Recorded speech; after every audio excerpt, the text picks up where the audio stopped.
9:08 nos va a acompañar a continuación el abogado Eduardo Lust, es profesor constitucionalista además de la Universidad de la República. Muchos de ustedes lo han conocido por su voz, no por su cara o por haberlo visto en televisión, seguramente algunos sí, pero la mayoría no, a través de una serie de audios virales donde ha expuesto este profesor de Derecho Constitucional de la Universidad de la República, de la Facultad de Derecho, cuáles son las razones por las cuales él cree que el contrato con UPM tiene una serie de irregularidades graves que califica en algún caso de ilegal, de inconstitucional.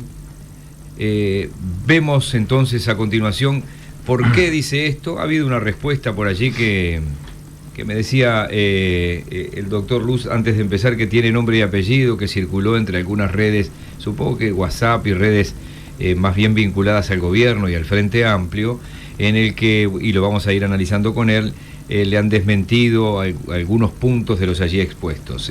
Doctor Luz, bienvenido. Bueno, muchas gracias por la invitación. ¿Por qué decidió salir públicamente con esto y tan en detalle y tan profundamente? Bueno, como usted bien dijo, yo soy profesor de Derecho Constitucional. La invitación de hoy no es para hablar de la Constitución, pero yo he venido observando, y los compañeros de cátedra también, que desde hace 20 o 25 años hay como un abandono de la Constitución, que daría para otro programa. ¿Lo hacemos? Sí, bueno, con mucho gusto. Y digo los años para que no quede como en un partido en particular. O sea que todos los que han estado. Todos los que han estado. Y bueno, en realidad 20-25 años es Sanguinetti, Valle y los de gobierno del Frente. O sea que sí, son todos, es más años. Es más sí, años. 25 años agarra el 94 y ir a la calle, así que... Sí, del gobierno de la calle en adelante. Claro. En un minuto, si quiere, le doy un fundamento de lo mismo. Nosotros tenemos en nuestra forma de gobierno, por un lado el Poder Ejecutivo y por otro lado la Presidencia de la República. Son dos órganos distintos. La Presidencia de la República integra el Poder Ejecutivo cuando funciona en el Consejo, pero luego tiene competencias propias. La Constitución del 67, que es la vigente, reformó la del 52, que teníamos un Ejecutivo colegiado. Entonces, entre otras razones, para que el cambio no fuera tan impactante y para obtener el beneplácito de la ciudadanía, al pasar a una presidencia unipersonal, a la Presidencia de la República se le dio prácticamente ninguna competencia en la Constitución del 67. Es decir, lo que puede hacer el presidente de la República en la Constitución es nombrar al secretario y prosecretario de la Presidencia, representa al Estado en el exterior, observa el voto de censura, cosa que nunca sucedió en el Uruguay. Es decir, tiene 5 competencias que no lo voy a aburrir. Hay un libro muy valioso en la materia nuestra, que lo escribió los profesores Casinelli Muñoz, Aníbal Luis Bargelata y Gonzalo Aguirre Ramírez en el año 84, El retorno a la democracia, donde hablan ellos de la competencia de la jefatura de Estado en la Constitución Nacional, la competencia del Poder Ejecutivo y la competencia de la Presidencia. Lo analizan y coinciden los tres en que la Presidencia de la República en la Constitución, y en esto toda la cátedra está de acuerdo, es un órgano de gobierno de competencia cerrada. Es decir, lo que no le dio la Constitución a la Presidencia no se le puede dar por ley. Eso significa competencia cerrada. Bueno, desde como dije anteriormente, desde hace 25 años o más, a la Presidencia se le han ido creando secretarías. Hoy tiene más de 22 secretarías la Presidencia de la República. ¿Que serían inconstitucionales? Que serían inconstitucionales. Es decir, para mí no hay duda que son inconstitucionales. Entonces hoy la Presidencia de la República, que fue pensado en un presidente que prácticamente no tuviera ninguna competencia y las tuviera todas con el Poder Ejecutivo, porque al Poder Ejecutivo se lo puede controlar, llevándolo al Parlamento, a la Presidencia de la República no se la puede controlar. Incluso el constituyente no previó ningún control para el presidente, porque como prácticamente no podía hacer nada, ¿para qué lo vamos a controlar? Entonces, hoy la Presidencia prácticamente maneja todas las dependencias estatales. Ahora, eso lo han usufructuado todos los partidos. Entonces, sí, pero igual una preguntita, pero la diferencia entre la Presidencia y el Ejecutivo es el presidente y sus consejos de ministros firmándole todo lo que quieran.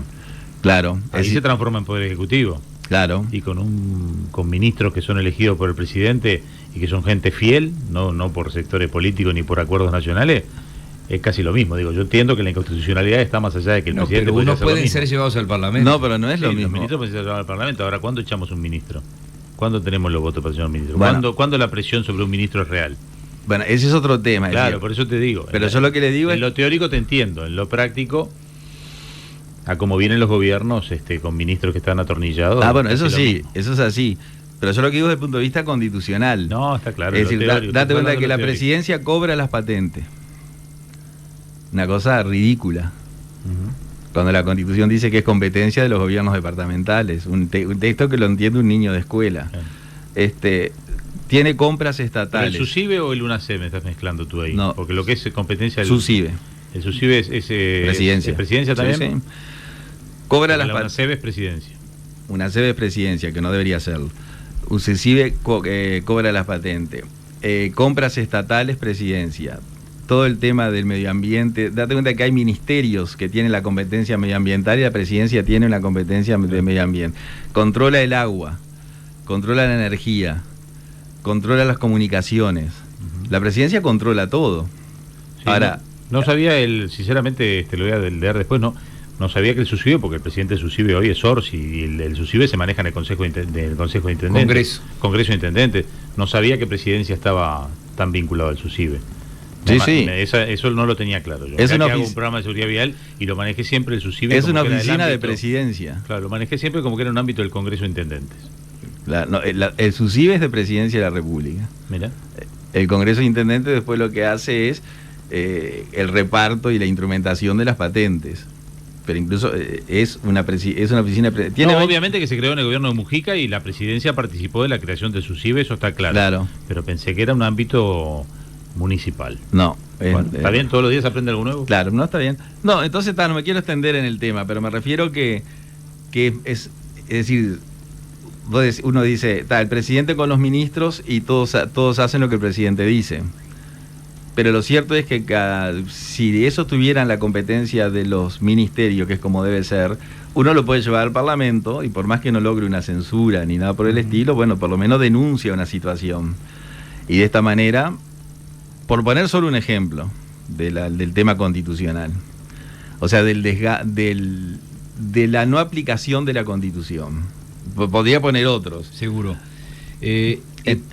Vamos a ir de lo general a lo particular, sí. Como digo siempre yo. ¿Por qué es ilegal y hasta inconstitucional el contrato con UPM? El contrato de UPM es un contrato muy curioso, porque yo los audios que he hecho, bueno, primero usted me preguntó por qué los hice.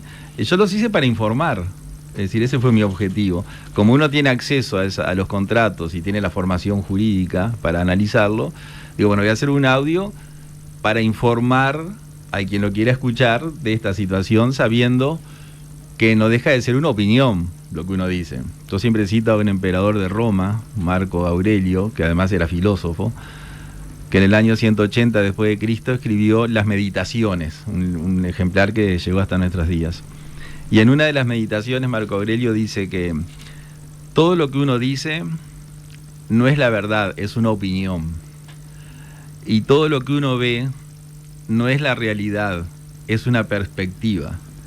Entonces yo siempre parto de ese principio, ¿no? Es decir, quiero ser respetuoso de que puedo estar equivocado, pero yo analizo con objetividad.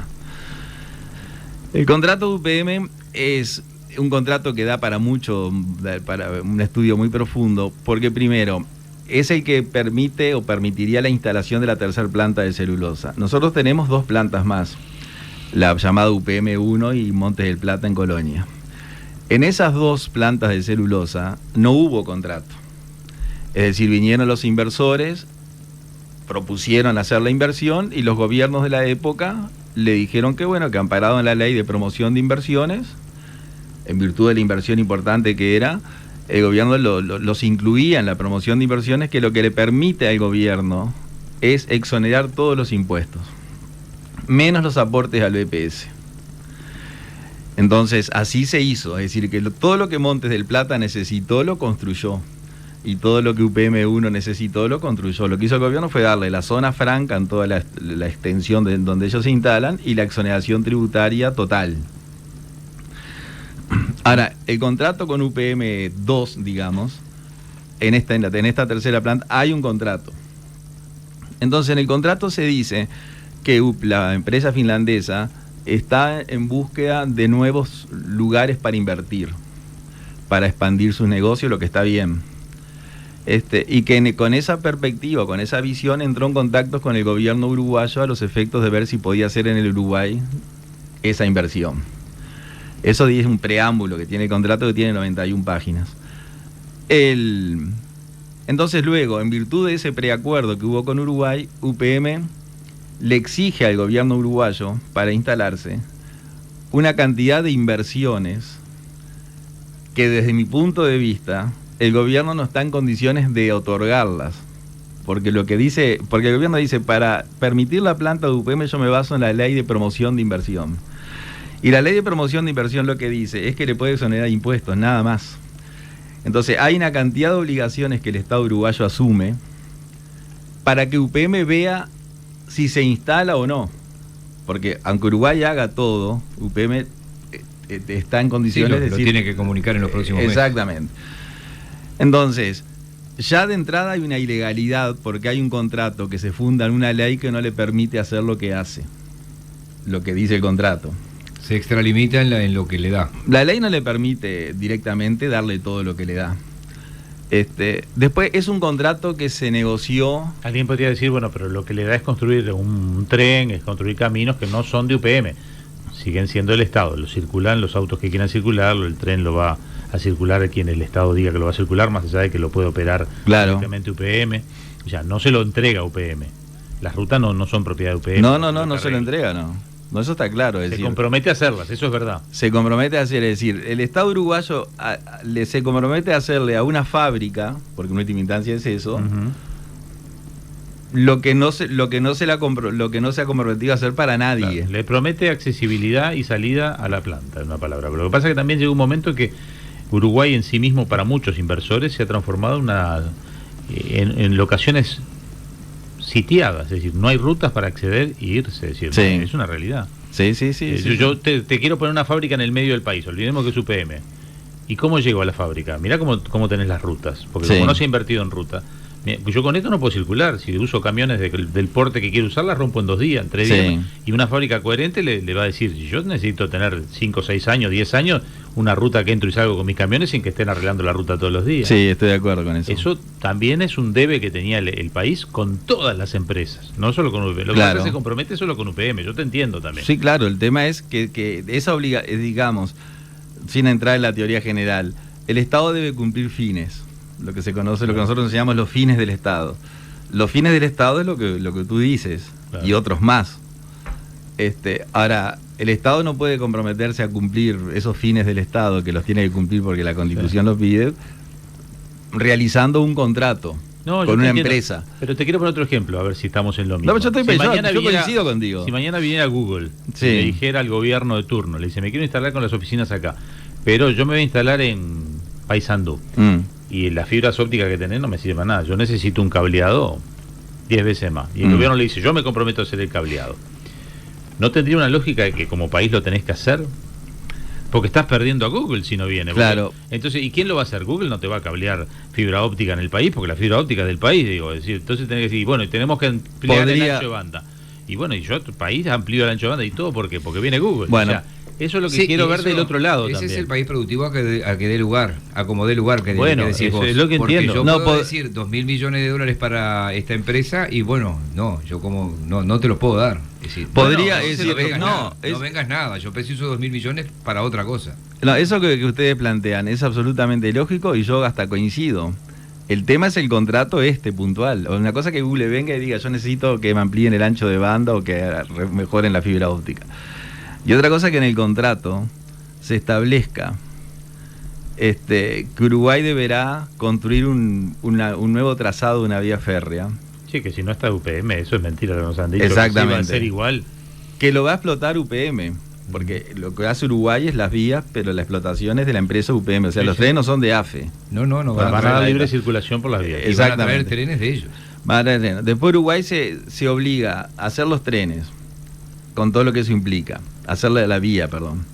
Se obliga a mejorar toda la red vial, que está muy bien, a permitir el transporte de camiones trenes, que son camiones con 3 horras, adaptar los peajes para ese pesaje, a reforzar los puentes, a enviar proyectos a la enseñanza para adecuar la enseñanza a las necesidades de los técnicos de UPM. La pseudo paz sindical también, ¿no? Bueno, No sé si está en el a que los sindicatos renuncien a algunos derechos que son discutibles, pero los tienen. O sea, la ocupación... Porque eso está en la ley también. Los sindicatos está por fuera, en realidad. Eso está en el contrato. ¿Está en el contrato sí, también? Sí, está en el contrato, sí. Después se obliga a hacer los trámites ante los gobiernos departamentales para obtener las autorizaciones y todo lo que los gobiernos departamentales implica. Asegurar la locatividad, o sea, donde van a estar los contratistas de UPM y los empleados de UPM, como dice el contrato, deberá haber transporte, internet, acceso a la salud, es decir, todas cosas que son bienvenidas y absolutamente viables, pero que no tiene lógica que surjan de un contrato de un Estado con una empresa. No, porque además de que va a poner una panadería acá en la esquina, no le dan ni la hora. Le abren, está por abrir la panadería, ya le viene a cobrar DGI BPS. Exactamente. Y DGI no se la van a cobrar a UPM. No le pagan ni un impuesto. Por eso. Ahora, ¿qué pasa? El contrato fue negociado, hay una diferencia ahí que sea confidencial, secreto, reservado, que es un tema técnico, en virtud de que si se daba publicidad podía entorpecer en las negociaciones. Para obtener información del contrato, la gente tiene que hacer un gran esfuerzo, es decir, nosotros tenemos que recurrir a distintos instrumentos para que nos informen del contrato. Entonces, ya un contrato que se quiere mantener en secreto, es un contrato, es un principio que en lo que tiene que ver con, es decir, dos palabras sinónimas del Estado de Derecho son control y transparencia. Entonces acá no hay posibilidad, es decir, hay que pelear para llegar a la información. Por ejemplo, nosotros quisimos saber cómo era la licitación que hizo el Ministerio de Transporte y Obras Públicas para otorgar la construcción del trazado ferroviario. Y cuando estaba en el Tribunal de Cuentas pedimos la información que es pública, porque la licitación es pública, y el Ministerio de Transporte el 23 de octubre, que fue del año pasado, envió una resolución al Tribunal de Cuentas declarando confidencial la licitación. Entonces, cuando todo es confidencial, uno tiene derecho a decir por qué tiene que haber confidencialidad cuando el contrato ya se firmó. Entonces, hay una serie de irregularidades puntuales. Por ejemplo, esa primera que yo dije, que va contra la ley. Si la ley permite una cosa, aunque sea conveniente lo otro, no hay que hacerlo, porque esa es la base del derecho. Es decir, por ejemplo, el SUSIBE terminó con la guerra de las patentes. ¿Eso es bueno? Es bueno. Ahora... Sí, es ilegal. Entonces, ilegal. Claro, porque si no, con esa mentalidad nosotros decimos, mira, como esto es bueno... Es la mentalidad de por encima de los judiciales. Exactamente. Lo político por encima de lo jurídico. Exactamente. ¿El ante la arena es bueno o es malo? Yo no sé si es bueno o es malo. Sé que la Constitución dice que no se puede hacer. Entonces, capaz que es bueno. Pero como la Constitución dice... Antel no lo podría haber hecho. Antel no lo podría haber hecho, claramente. La Constitución dice que ningún ente puede dedicarse a algo que es ajeno a su objeto. Y construir un estadio es ajeno al objeto de Antel. Antel lo que tendría que haber pasado es que alguien construyera el estadio. Y el sponsoriado. Exactamente. Después, ¿quiénes firman el contrato? Los secretarios del presidente. La ley dice y la Constitución dice que cuando el Ejecutivo va a firmar un contrato, designará quienes lo firman. O sea, va a designar a quienes lo firman. Ahora, un contrato de esta importancia, que lo resuelve el Poder Ejecutivo, porque acá es un tema de competencia, es competencia del Poder Ejecutivo, no de la Presidencia de la República. Y como es competencia del Poder Ejecutivo, lo aprueba el Poder Ejecutivo. Ahora, cuando lo tiene que firmar... la ley dice que el Poder Ejecutivo designará a quienes lo firman. Ahora acá designa 2 personas que no pertenecen al Poder Ejecutivo, que son funcionarios de la Presidencia de la República. Es decir, son los secretarios del presidente los que firman el contrato. Que es el secretario literalmente y el director del OPP. Es el secretario, el prosecretario y el director de la OPP, que es una secretaría de presidencia. Entonces, el secretario y el prosecretario son los secretarios del presidente. Y el director de la OPP es una secretaría. Entonces, no tiene lógica y además no se puede hacer, porque no hay delegación de competencias de un órgano a otro órgano. La delegación tiene que ser, es un tema técnico, tiene que ser intraórgano. Entonces, el Poder Ejecutivo podría haber designado a cualquier integrante del Poder Ejecutivo. A cualquier ministro, por ejemplo. Exactamente. Un par de ministros que firmaron. Ya está. Sin embargo, designó personas que, si bien puede concurrir al Consejo de Ministros como secretarios del presidente, pueden ir.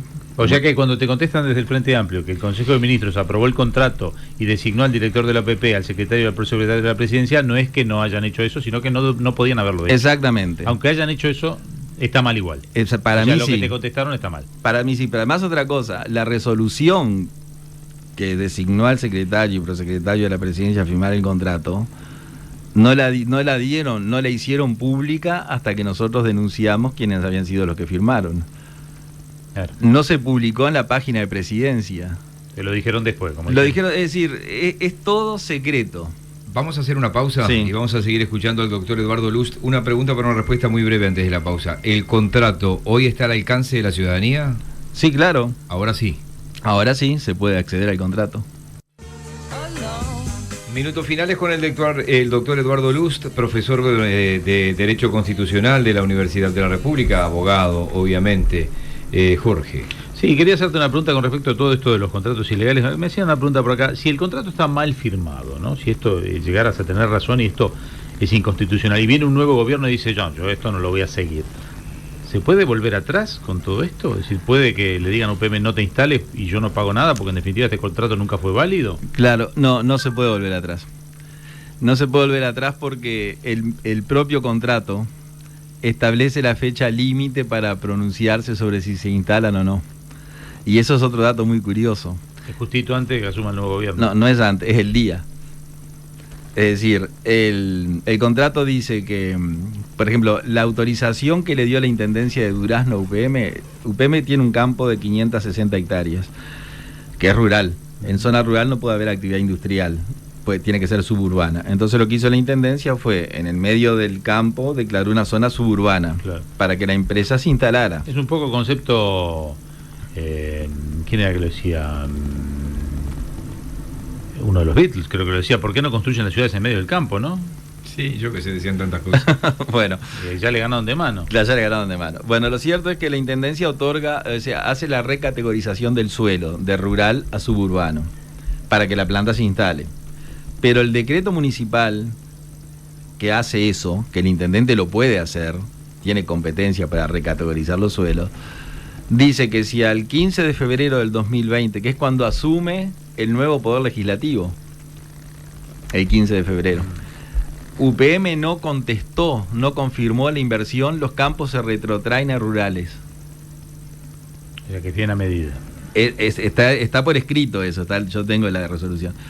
Entonces, el nuevo gobierno, yo he escuchado, por ejemplo, dirigentes de todos los partidos políticos, que ninguno está en contra abiertamente de la inversión, como en lo personal yo tampoco estoy en contra, aunque no importa lo que yo piense porque yo no soy nadie. Es más, UPM1 y Monte del Plata me parece algo beneficioso. Yo estoy en contra del contrato. Sí, de las irregularidades. Exactamente. Vos estás que esto no está bien hecho. Ahí está. Entonces, el nuevo gobierno, los candidatos que yo he hablado personalmente, incluso con algunos de ellos, me han dicho que ellos hubieran hecho otro tipo de contrato, lo que es razonable, y que si son gobierno van a revisar la situación, pero no la pueden revisar porque el contrato establece que la decisión de instalarse es en este gobierno. Entonces, si UPM resuelve instalarse, va a ser el día antes o unos días antes del nuevo gobierno, y el próximo gobierno no va a poder hacer nada porque es una obligación que adquiere el Estado. Por ejemplo, si el contrato se llegara a anular o se llegara a denunciar judicialmente, bueno, ya se intentó la denuncia. Que fue la que hizo Salles. Que hizo el doctor Salles, y la Fiscalía se pronunció en el sentido de que no era un contrato. El argumento de la Fiscalía es: yo no me puedo pronunciar sobre un contrato porque no es un contrato, es un precontrato. Sin perjuicio de lo cual el contrato todo el tiempo habla del contrato, ¿no? En algún momento de la charla, en la primera parte, usted dijo: en esto estamos de acuerdo toda la cátedra, porque ustedes hablan entre ustedes, eso. Sí. Y la pregunta de Jorge, y la respuesta es lo más grave de todo, más grave que todo lo que usted habló en los 10 audios, que dice: no se puede volver atrás. Entonces tenemos, por ejemplo, un tribunal de cuentas que hace 10 llamados de atención y no importa, le caminan por arriba. Es decir, es totalmente el cohete la existencia por momento del tribunal de cuentas. Hay una cantidad de dependencias que son inconstitucionales en la Presidencia de la República, pero ningún gobierno del signo que sea la va a modificar, y capaz que hasta agrega más. Y en este contrato no se puede volver marcha atrás si nace inconstitucional. Y entonces, el que nos está escuchando del otro lado, ¿qué dice? ¿Qué les están enseñando ustedes en la facultad ahora a los alumnos? Porque en algún momento usted les hará un raconto. Todo esto es inconstitucional. Y yo levanto la mano y entonces, y se lo pregunto a usted ahora, ¿y entonces? Bueno, hay que convivir con todas estas irregularidades para siempre. Solo que por eso habría que hacer otro programa. Lo que a mí me parece es que desde hace muchos años en el Uruguay hay un apartamiento de la Constitución. Y es más, por ejemplo, mire usted lo siguiente: nosotros teníamos la Constitución de 1830 a 1918, que no se aplicó. No, ahí no, el Uruguay recién estaba conformándose como Estado, o sea que la Constitución era un adorno. Era el sistema de elecciones, que era un voto indirecto. Exactamente, pero era un adorno, ¿no? Porque después la Guerra Grande hasta el 51, después la Revolución de Venancio Flores, después el militarismo, Máximo Tajes, Santos y Latorre. Y se toma en cuenta que algo se usó desde el 1904 en adelante. Ahí está, con el advenimiento del vallismo. Exactamente. Ahora ahí, en esa época histórica, la Constitución de 1830 era prácticamente irreformable. No había forma. Había forma, pero era tan difícil que llevaba 6 años reformarla. Y un poco les pasó cuando Valle Ordóñez tira eso, pasaron unos cuantos años. Claro. La mejor manera de cambiar la Constitución era con golpe de Estado, yo voy a decir. Exactamente, es así. Entonces pero miren lo que hicieron. En el año 1908 se reformó el sistema de reformarla. Algo muy curioso, que se terminó en el 12. Y gracias a esa reforma del sistema de reformarla sale la Constitución del 18. Esa Constitución se reforma en el 34, luego en el 42, luego en el 52 y luego en el 67.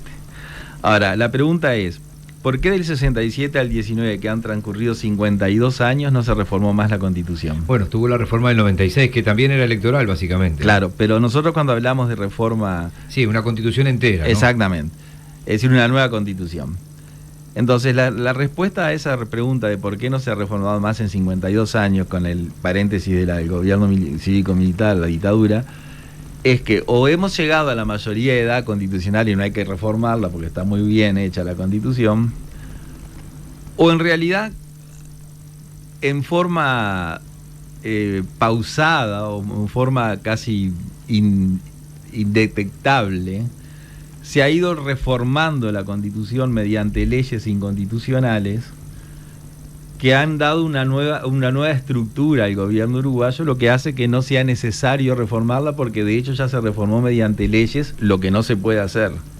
Bueno, también entonces con ese criterio sería un peligro reformar la Constitución, porque meterían para adentro todas las atrocidades que han hecho, que por lo menos en algún ámbito con esta Constitución son discutibles.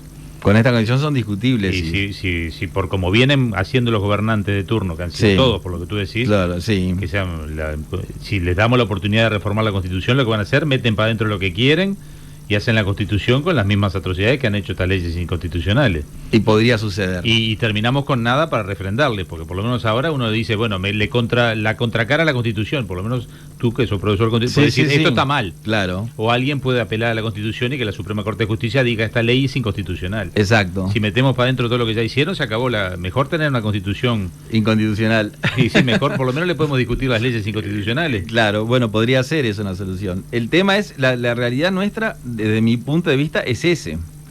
Es decir, hay muchos artículos de la Constitución que no se aplican. Además hay un gran desconocimiento de la Constitución. Cuando digo desconocimiento no estoy hablando de la gente común. No, los actores políticos. A nivel parlamentario, uno habla con los parlamentarios y no saben que existe eso en la Constitución. No sabía que eso estaba en la Constitución. Por ejemplo, el ejemplo que puso usted del Tribunal de Cuentas, la Constitución dice lo que hay que hacer. Si el Tribunal de Cuentas observa un gasto, cuando el Tribunal de Cuentas observa un gasto, lo observa por ilegal, no por inconveniente. El Tribunal está diciendo que el gasto es ilegal. Si el órgano que está realizando el gasto ilegal insiste en hacer lo que la Constitución le permite, la Constitución dice que el Tribunal de Cuentas informará a la Asamblea General y la Asamblea General debe llamar al sistema orgánico de gobierno que está yendo contra un gasto observado por ilegalidad a que dé sus explicaciones.